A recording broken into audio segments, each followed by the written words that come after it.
Hoje é dia de ficar em casa, mas também é dia de contação de histórias. As de hoje são dedicadas à memória de duas professoras, a tia Tá e a tia Tininha, que foram responsáveis pela minha alfabetização.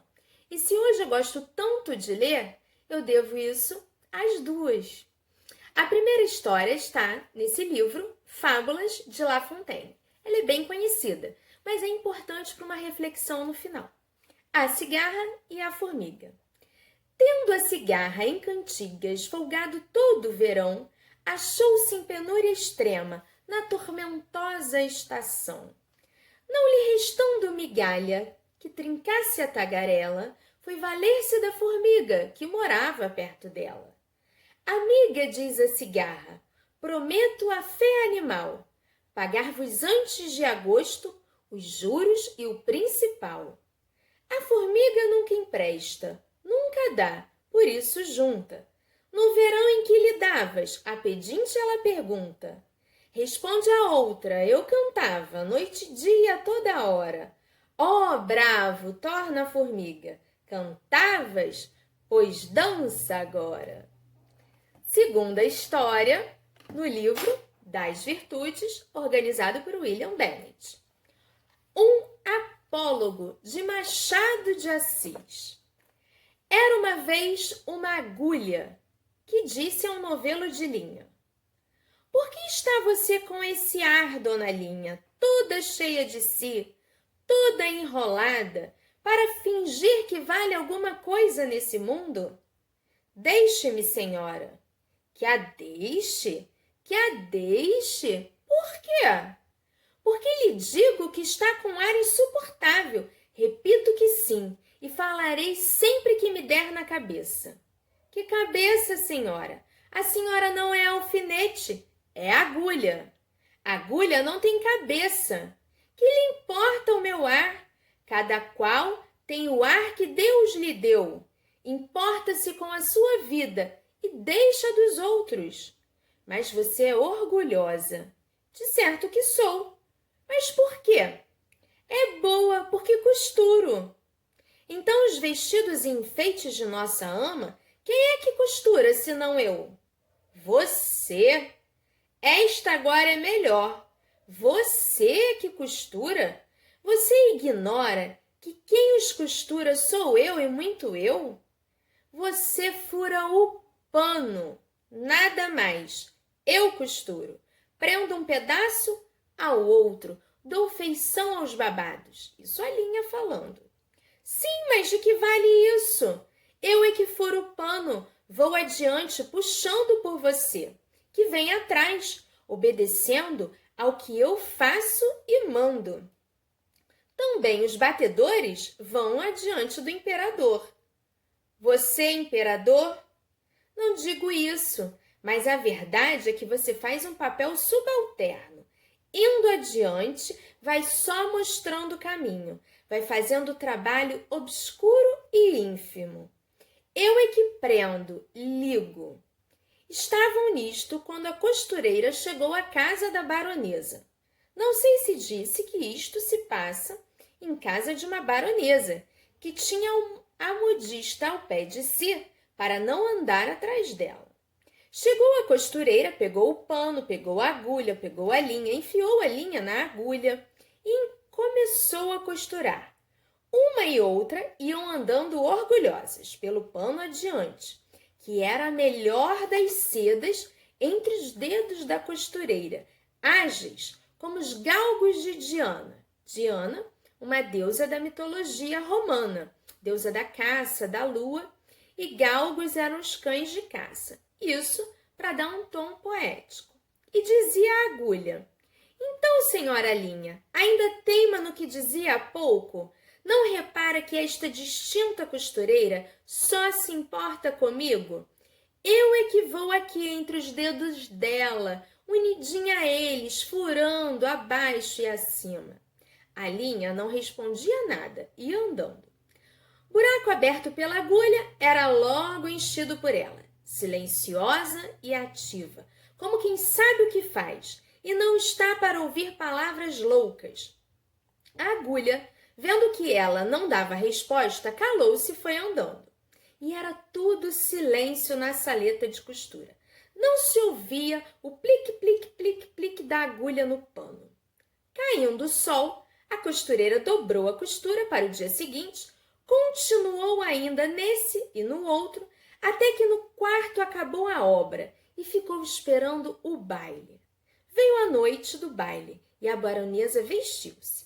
A costureira, que a ajudou a vestir-se, levava a agulha espetada no corpinho, para dar algum ponto necessário, enquanto compunha o vestido da bela dama e puxava a um lado ou outro, arregaçava daqui ou dali, alisando, abotoando.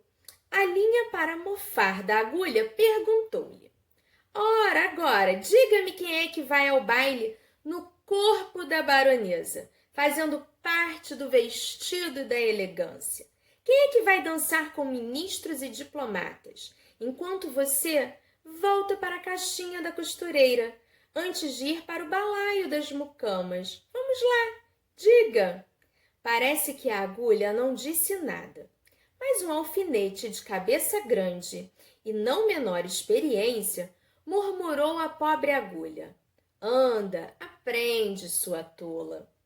Cansaste em abrir caminho para ela, e é ela que vai gozar a vida, enquanto aí ficas na caixinha de costura. Faz como eu, que não abro caminho para ninguém. Onde me espetam, fico. Contei esta história a um professor de melancolia, que me disse, abanando a cabeça: também eu tenho servido de agulha a muita linha ordinária. E a última história nesse livrinho do Jeito Certo, organizado por Dom Itamar Vian e Frei Aldo Colombo.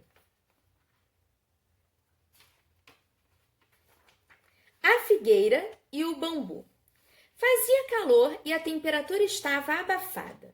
A tempestade chegou no meio da tarde, com ventos fortes, trovões e raios. O céu escureceu e a chuva torrencial desabou. Durou apenas meia hora. Quando tudo serenou, foi possível ver os estragos. Chamou a atenção uma figueira imensa que desabara. Galhos retorcidos, troncos partidos e raízes expostas. Mas ao seu lado estava um bambu, aparentemente frágil, ainda de pé. A sua sobrevivência não era questão de sorte ou azar. Algumas razões justificavam o fato dele continuar ali, firme e forte. O bambu teve a humildade para perceber as forças contrárias da natureza e curvou-se na hora da tempestade. As raízes profundas que ele tinha também o ajudaram a se sustentar na hora difícil. Outra razão? A vara de bambu não estava sozinha, mas cercada de outras varas, mostrando que a união fortaleceu a todas. A ausência de galhos também ajudou, pois a força do vento não encontrou resistências. E uma última razão. Como o bambu é oco, ele trata de criar a cada 30 ou 40 centímetros alguns nós, como mecanismo de segurança. A tempestade nos mostrou o contraste. A figueira que parecia forte mostrou-se frágil, enquanto a aparente fragilidade do bambu enfrentou e sobreviveu às poderosas forças. A autossuficiência da figueira selvagem desabou, enquanto o bambu resistiu. Essas histórias me fizeram refletir sobre o trabalho, o sentido do trabalho, que envolve o que nós fazemos com a nossa vida, numa atividade física e numa atividade mental. Para os romanos, o trabalho era a negação do ócio. Esse ócio desejável era o tempo livre, dedicado então às artes e à ciência. Evidente que ficar à toa é nocivo à alma. Agora, se esse ócio for ativo, criativo, isso é benéfico, isso traz um bem-estar. São Bento, ele estabeleceu a importância do trabalho, primeiramente para o próprio sustento, com as suas próprias mãos, com o seu esforço. Exatamente o que nós vimos na primeira história. A formiga trabalhou de forma incansável para poder armazenar alimento, coisa que a cigarra não fez e depois queria se valer do trabalho da outra. Então, nosso próprio esforço, pensar no futuro, assim como fez a formiga. A segunda importância do trabalho, o aspecto social. Estamos a serviço das outras pessoas e somos presença no mundo. Então, você não pode dizer que não depende de ninguém. A roupa que você veste, o alimento, tudo isso é fruto do trabalho de outras pessoas. E o terceiro aspecto é o aspecto espiritual. Nós aprendemos a nos conhecer, o que nós somos capazes de suportar diante das tempestades, a exemplo do bambu. Qual é o nosso estado de prontidão? Somos capazes de enfrentar os desafios, que têm sido inúmeros, né? Principalmente para duas áreas, os profissionais da saúde e os professores. A todo tempo, algo a ser executado de uma nova forma. Por vezes, a gente observa no ambiente de trabalho um véu da vaidade, apontando o caminho, assim como fez a agulha. Ela se achava extremamente importante, né? E, de fato, quem unia as partes do tecido era a linha. Existem diferentes agulhas para tapeçaria, para crochê, assim como existem diferentes pessoas com aptidões diferentes e por isso elas exercem funções diferentes, cargos diferentes. Alguém ser proativo no ambiente de trabalho é desejável, é importante, mas não se pode pautar o trabalho dos outros pelo seu, de acordo com as suas capacidades, com os seus recursos. Isso é falta de empatia. De nada adianta muitas qualidades sem modéstia. E a união dessas potencialidades é que vai alcançar, então, os resultados favoráveis. Outro aspecto do trabalho também está relacionado ao trabalho em demasia. Pessoa que só trabalha. Pode ser uma forma de esquivar-se da própria vida. E se essa vida fosse um bordado? Tenho aqui um paninho do enxoval da minha avó, bordado por ela. Então, se a nossa vida fosse um bordado, cada ponto uma ação, uma situação vivida, uma linha, uma agulha para bordar, outra agulha para fazer o crochê aqui do acabamento. Mas todo bordado tem um avesso. Ele pode não ser tão bonito, mas ele é revelador.